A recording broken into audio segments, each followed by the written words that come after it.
Hi friends, welcome to my channel. Today வீடியோவில் vegetable பிரிஞ்சி எப்படி செய்யலான்னு பார்க்க போகிறோம். வாங்க வீடியோக்குள்ளே போகலாம்.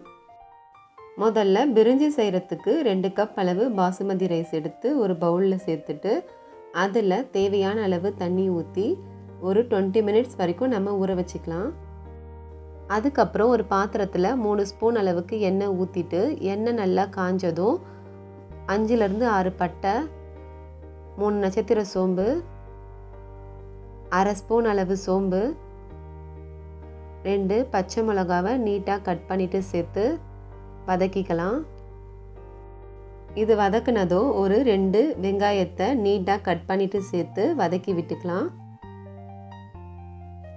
வெங்காயம் நல்லா வதங்கினதும் இது கூட 2 பெரிய தக்காளியை கட் பண்ணி சேர்த்துட்டு வதக்கி விட்டுக்கலாம்.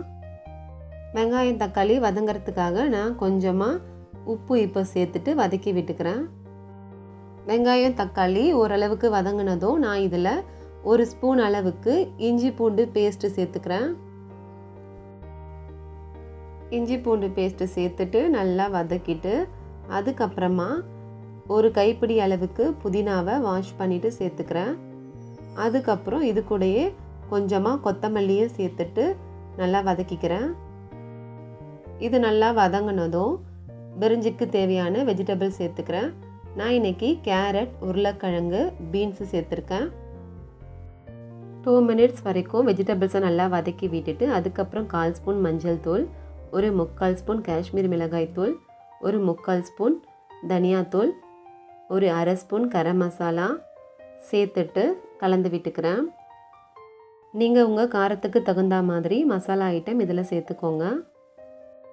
அதுக்கப்புறம் வெஜிடபிள்ஸ் வேகிறதுக்கு 1 கப் அளவு தண்ணி சேர்த்துட்டு ஒரு 5 மினிட்ஸ் வரைக்கும் நல்லா வேக வச்சு எடுத்துக்கிறேன்.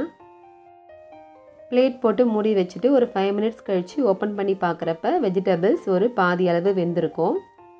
இப்போ இதில் 20 மினிட்ஸ் ஊற வச்சு வச்சுருந்த பாசுமதி அரிசியை வாஷ் பண்ணிவிட்டு இதில் சேர்த்துட்டு அரிசி உடையாத மாதிரி கலந்து விட்டுக்கிறேன். இப்போ நாம் பிரிஞ்சி சாதத்துக்கு தேவையான அளவு தண்ணி சேர்த்துக்கலாம். ஏற்கனவே நாம் 1 கப் அளவு தண்ணி சேர்த்து வெஜிடபிள்ஸை வேக வச்சுட்டோம். இப்போ நாம் அரிசி வேகிறதுக்காக 3.5 கப் அளவு தண்ணி மட்டும் சேர்த்தா போதும்.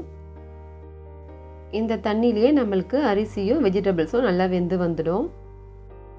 தண்ணி சேர்த்து கலந்து விட்டுட்டு நான் உப்பு செக் பண்ணி பார்த்தேன், கொஞ்சம் கம்மியாக இருந்தது. அதனால் உப்பு மட்டும் கொஞ்சமாக சேர்த்துட்டு கலந்து விட்டுக்கிறேன். இப்போ நாம் இதை மூடி போட்டு வேக வச்சுக்கலாம். ஒரு 5 மினிட்ஸ் கழித்து ஓப்பன் பண்ணி பார்க்குறப்ப நம்மளுக்கு அரிசி இந்தளவு வெந்து வந்திருக்கும். இப்போ இதில் ஒரு அரை ஸ்பூன் அளவுக்கு நெய் சேர்த்துட்டு கலந்து விட்டுக்கிறேன். கடைசியாக இந்த மாதிரி நெய் சேர்க்குறப்ப நம்மளுக்கு சாதம் அடிப்பிடிக்காமல் வரும். இப்போ நம்மளுக்கு அரிசி ஒரு 3/4 பதத்துக்கு வெந்து வந்திருக்கு. தண்ணியும் கொஞ்சமாக இருக்குது. இப்போ நான் ஸ்டவ்வை ஆஃப் பண்ணிடுறேன். இப்போது குண்டா மேலே ஒரு பிளேட் போட்டுட்டு அதுக்கப்புறம் ஆல்ரெடி கொதிக்க வச்சுருந்த சுட தண்ணியை அதுக்கு மேலே வச்சுக்கிறேன்.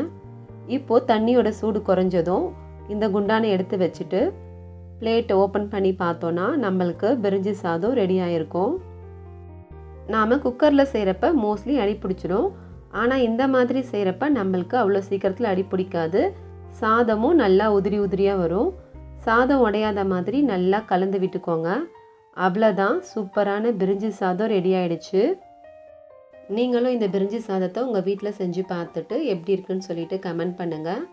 இந்த வீடியோ உங்களுக்கு பிடிச்சிருந்தா லைக் பண்ணுங்கள், சப்ஸ்கிரைப் பண்ணுங்கள், பக்கத்தில் இருக்க பெல் ஐக்கானை கிளிக் பண்ணுங்கள். தேங்க்யூ.